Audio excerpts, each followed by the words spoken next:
আসসালামু আলাইকুম ভাই। একটা ছাদের উপরে ভিডিও বানাতেছি।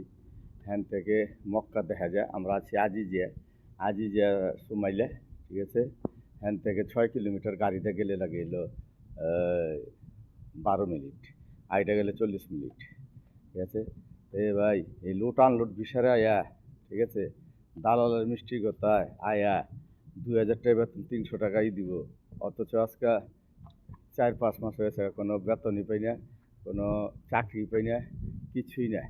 এইভাবে এর লেগেই বলতাছি যে এইভাবে এটা বিদেশ হয় না।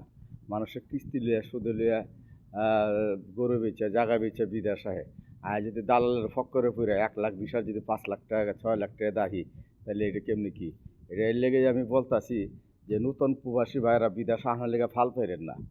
দেশে আছেন ভালো আছেন, একটা অটো কিনা চালান ডেলি ৭০০ করে, বাংলাদেশে ২১,০০০ টাকা মাসে কামাবেন।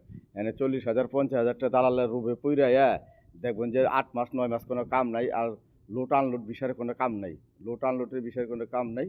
তো হুদ হইল মিছে কথা, ঠিক আছে? এই ভিডিওটা বেশি বেশি লাইক করেন, শেয়ার করেন। ক্লিনার আমেল আইডি বিশার, এটা হলো বাটপারি বিশার। এই বিষয়ের কোনো কাম নাই। ৬ লাখ ৭ লাখ প্রবাসী বই রয়েছে, কোনো কাম নাই কাজ নাই, ঠিক আছে? ওখানে আপনি যদি পাগল হয়ে আহেন পরে ওখানে এখানে কানলো কাম হইব না। আর দালালেরও বাটপার, ঠিক আছে? দালালেরও বাটপার। আপনার কইব ১৮০০ টাকা বেতন, ১৭০০ টাকা বেতন। হ্যাঁ না, মনে করেন যে ১,০০০ টাকা বেতন পাইবেনই না। ৫ মাস ৬ মাস কাজ করবেন, কোনো বেতন পাইবেন না। এই ভিডিওটা বেশি বেশি লাইক করেন, শেয়ার করেন, প্রবাসীকে দেখবার সুযোগ করে দেন। ওকে, আসসালামু আলাইকুম।